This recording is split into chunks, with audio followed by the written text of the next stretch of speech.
his flats and in various places and met with him in everywhere from the Athenaeum Club in London to the QE2 to, sort of transport cafes. And these interviews lasted for days at a time. And as we went further into this process, I said to him, I want to write a book about him. And he was very resistant at first. He wanted to control his narrative. He talked about a reporter trying to write an unauthorized biography of him in the 70s. And that's what prompted him to, in his words, write out longhand in a series of notebooks, the book that became As It Happens, which is definitely in his hand and in his voice. So that was the sort of the arc, I suppose, of the story. And even when those magazine commissions had finished, I just felt that I'd come so far and I hadn't really got to where I wanted to go to, and I didn't get to where I wanted to get to by the time of his death. So I continued, and and then the result is the book.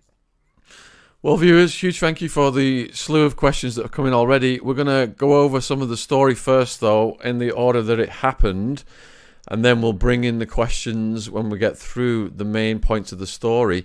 So he said he had no childhood, and I've found it extremely difficult to find out about his relationships with his siblings, for example. There's a bit about his mother out there. What did you find about his childhood? Well, he was from a poor working class family in Leeds. He was born in 1926. He was the youngest of 7 children. He described himself as a not again child. I think he was unplanned. He was from a Roman Catholic family. His father worked in a railway station. His mother was a housewife, was also somebody who was active in the community. They were both active in the community, I believe. But the picture he painted was really of a child who was surrounded by adults, who was seen and not heard.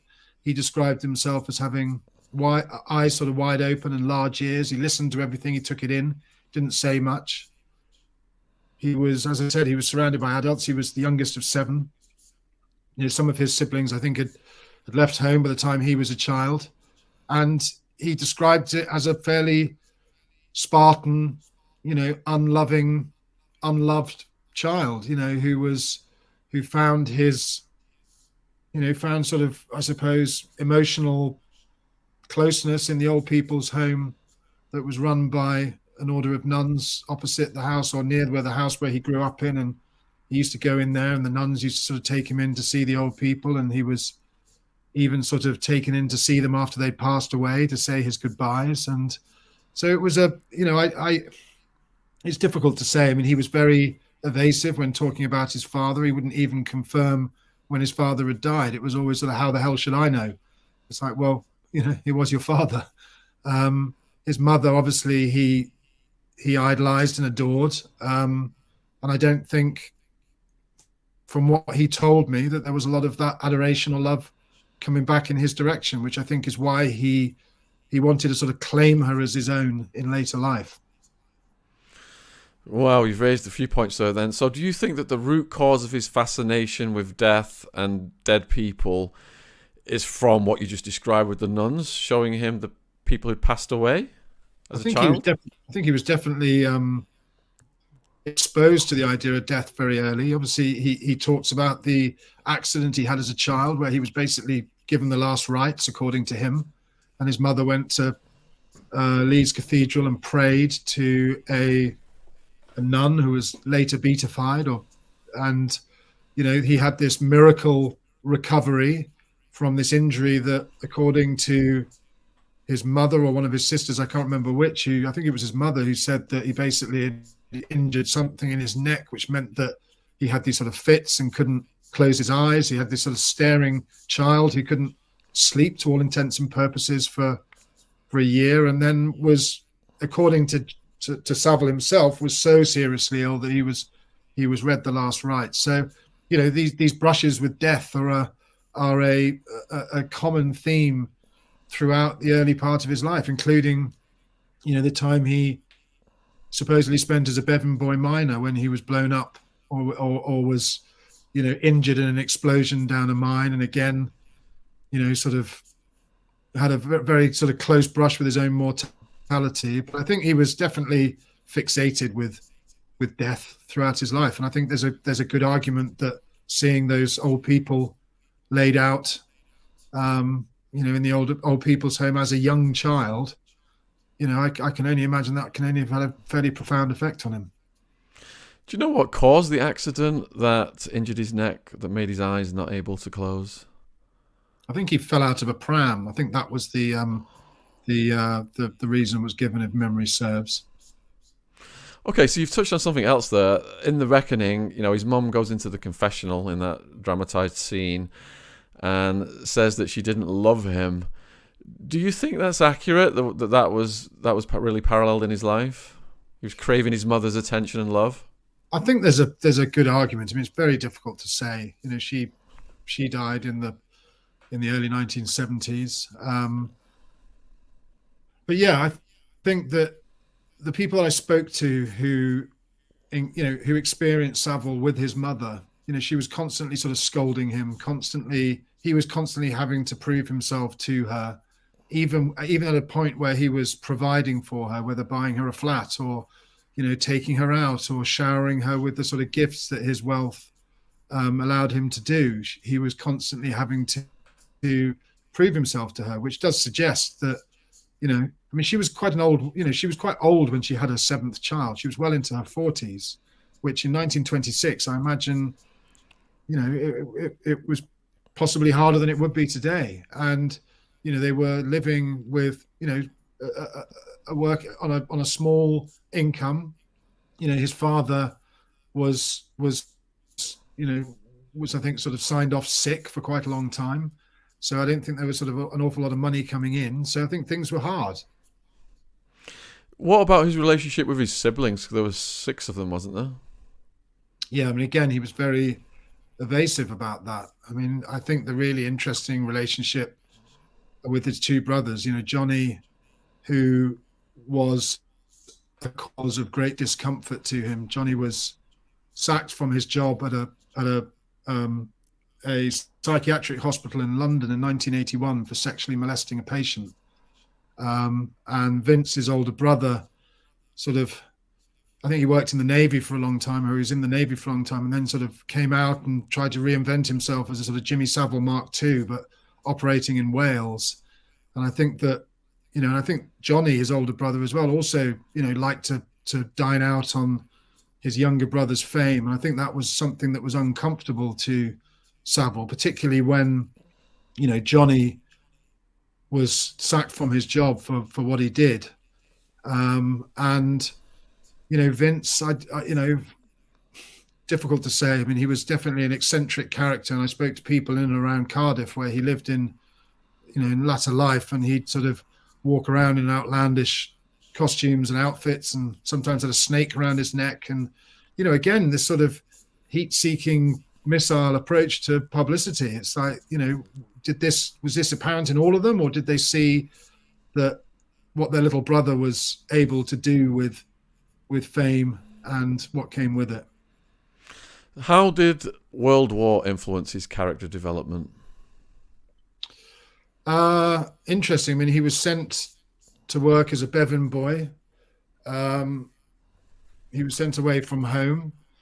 He insisted that he wanted to work on his own at the corner of a tunnel. He didn't really want to work with others. He spent his time, according to him, in solitude in a nook in the corner of a track carrying coal from the coalface to the surface. And he worked on that corner, putting the wagons back on the track when they came off. And he talks about, that time, spending a lot of it alone and reading and, finding out about himself and educating himself by candlelight in what he described as the sort of Stygian gloom.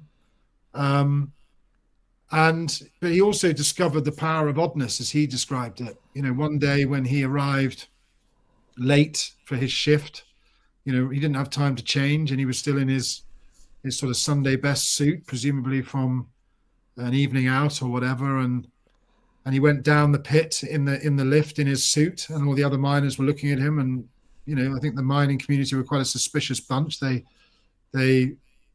sort of considered they looked sort of harshly on oddballs like him, and then he folded his suit up during his shift and then came out spotless. And he said that the effect that had on his fellow miners really sort of lit this light bulb in his mind about what oddness could mean and what being different could mean, and actually the power, I think, that it had over people, and the fact that he could keep people off balance. They didn't quite know who he was or what he was about. How did he get introduced to music and DJing? Well, he had a friend who who basically set up a record dance, and I know he had a friend, sorry, who basically set up an amplified gramophone, and I think Savile saw it as a money-making device to be able to, rather than, in those days in the late 40s and early 50s, playing records in a dance hall or a nightclub was unheard of. It was all live bands, and that's what people danced to. But this friend had come up with this equipment to amplify a gramophone. He saw, I think, the money-making potential in that and put on a record dance. And again, then he realized that very quickly, and he talked about this in his books, and he talked about it to me, about the power he had over people. He could make them dance. He could make them move fast. He could make them move slow, literally by putting different records on.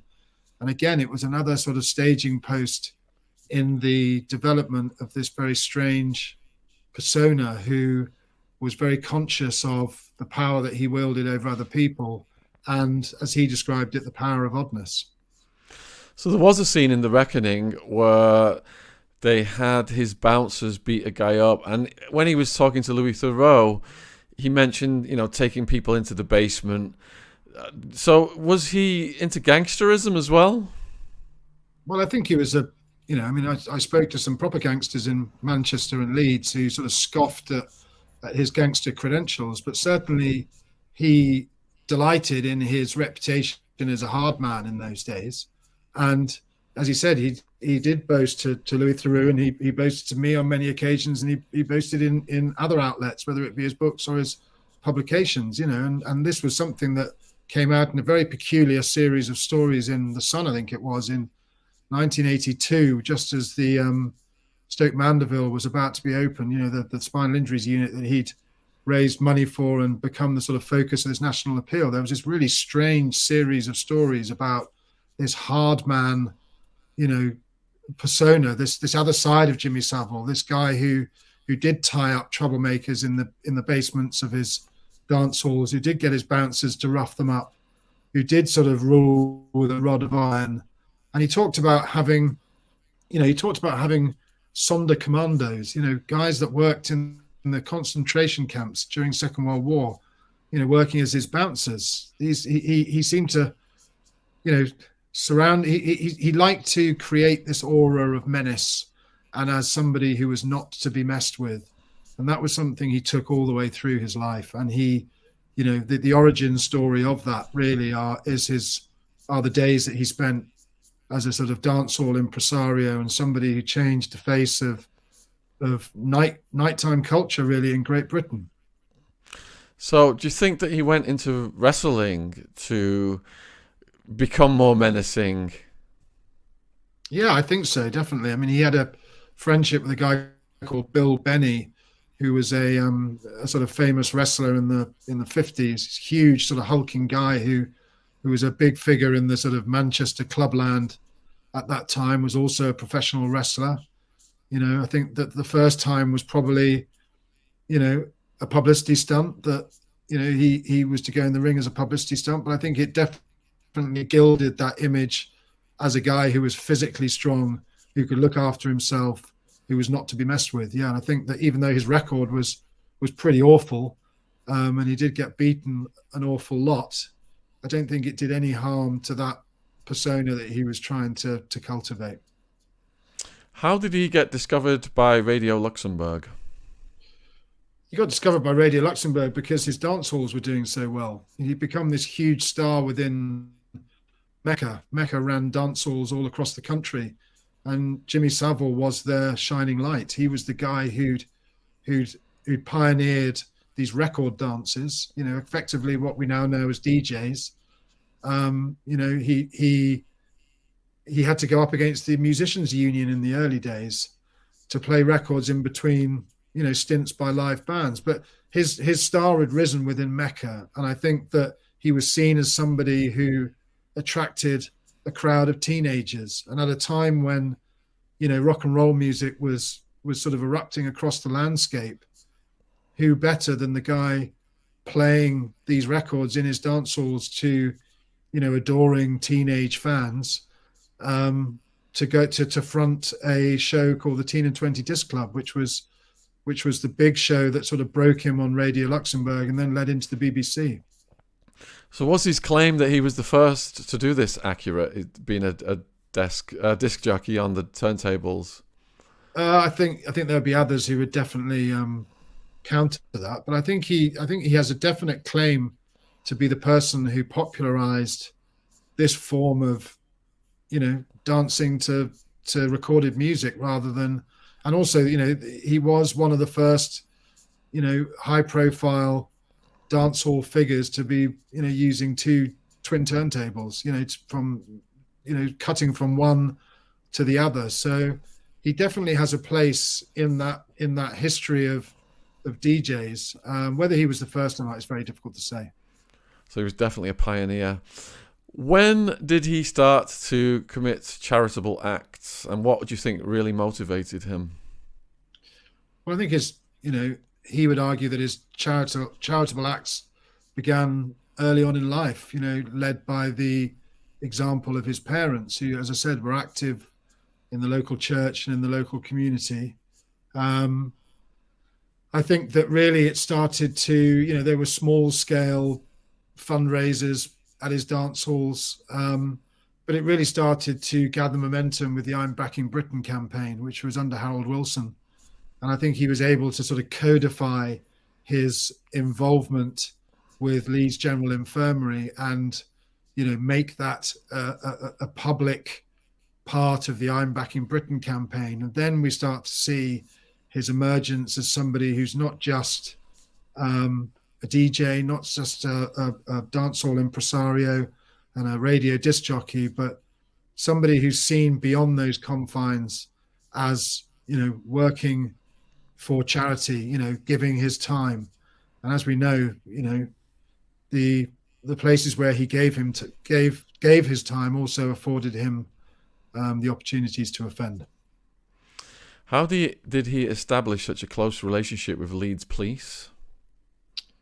Well, that goes back to the dancehall days. You know, he claimed in his book, I mean, this is really interesting, that he claimed in his book that the police once came round to his flat, and we're definitely talking in the 60s, but his connection with the police in Leeds goes back well before that, to talk to him about a runaway girl that he claims in his book that he did, you know, give shelter to in his house for a long time, and was berated by the police for, you know, sheltering this girl, and basically sent this female police officer away with a flea in her ear, saying, you know, if you take me down, I'll take the rest of the police station, you know, rest of your police station down, you know, with you.